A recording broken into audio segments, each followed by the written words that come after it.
Today we're going to work on our notes for 5.2 day 2, and we're still working with the sum and difference formulas. So these are the same sum and difference formulas that you were presented in your notes from our last class. So today we're going to work on actually verifying identities using these formulas. So these formulas are actually identities as well, okay, because one side is equal to the other side.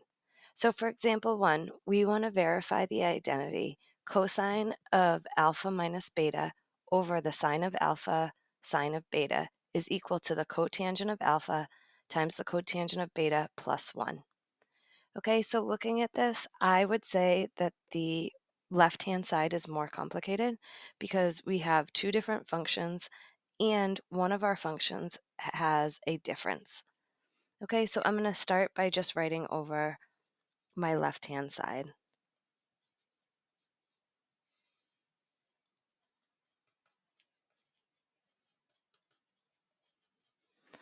And so now to try to simplify this, I'm going to use my difference formula for cosine. So looking up here, that means I take the cosine of the first function times the cosine of the second function, and I add the sine of the first function times the sine of the second function. Okay, so I always am very careful to make sure that I copied correctly because that is one of my biggest mistakes that I make. And for right now, I'm going to keep the denominator as it is.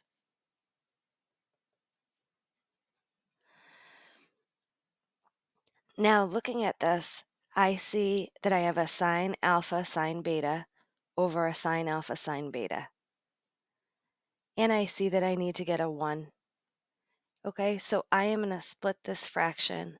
I'm going to have cosine alpha cosine beta over sine alpha sine beta plus sine alpha sine beta over sine alpha sine beta. So the nice thing here is I can see this sine alpha sine beta. This is going to go to my plus 1, which I needed right here. And then if I look at cosine alpha sine alpha, that's equal to the cotangent of alpha. And if I look at cosine beta sine beta, that's equal to the cotangent of beta. So now I have my original left side is equal to my right side. So I've been able to verify that identity.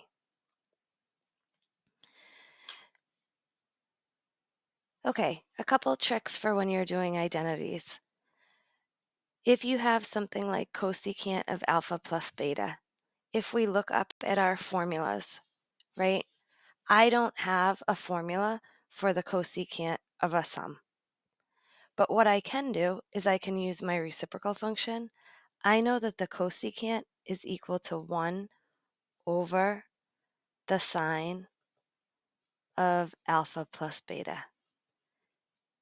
Okay, because the cosecant is the reciprocal function of the sine, the argument stays the same. Okay, confusing for students is sometimes they think you have to find the reciprocal of the argument. That's not true. You find the reciprocal function, keep the argument the same. And then I would be able to write this as 1 stays the same, and my formula for the sine of a sum is sine of the first, cosine of the second, plus cosine of the first, sine of the second. Okay, so then I would be able to simplify from there. Similarly, my secant can be rewritten as 1 over the cosine of that same argument.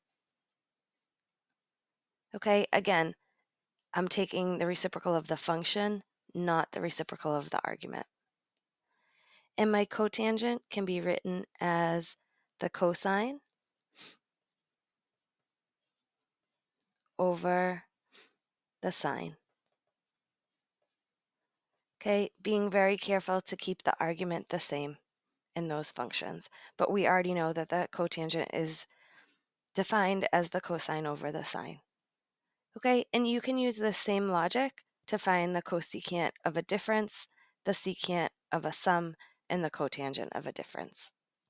Okay, and similarly, you would be able to expand each of these formulas from the definition box above.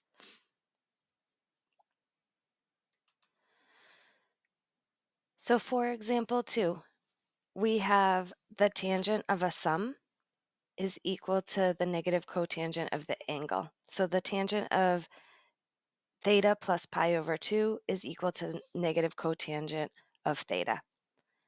So looking at this, I think it's pretty easy to see that our left-hand side is more complicated. And now I'm just going to expand this using the formula for the tangent of a sum. So I'm going to get tangent of theta plus tangent of pi over 2 over 1 minus tangent of theta times tangent of pi over 2. Students always get stuck here, even though your life is about to get much easier. You need to remember that tangent of an angle that we can actually measure, not of a variable, that this is a number. Okay, tangent pi over 2. So if we think about our unit circle, here's pi over 2. It corresponds to the point 0, 1.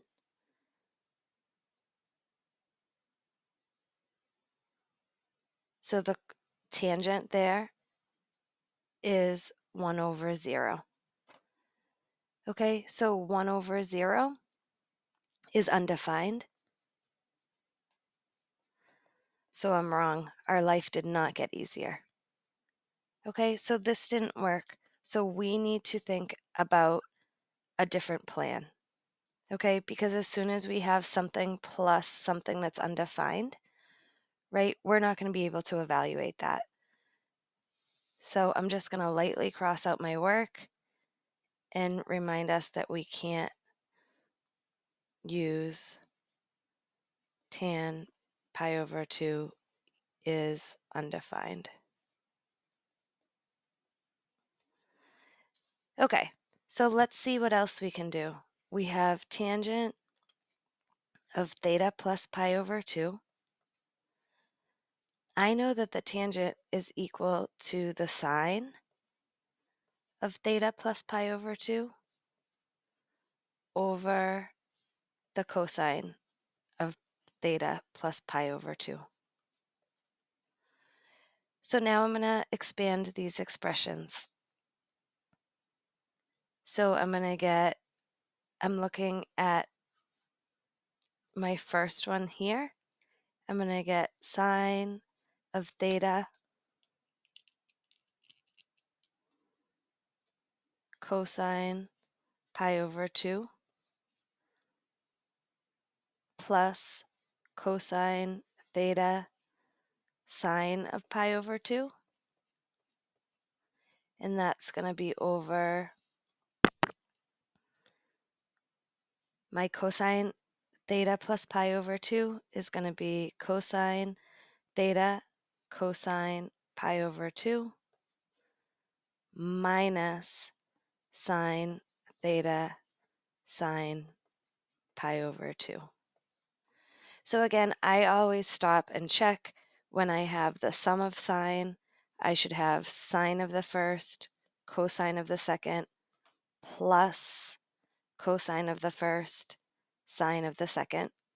And for my cosine theta plus pi over 2, I should have the cosine of the first, the cosine of the second, minus the sine of the first, the sine of the second.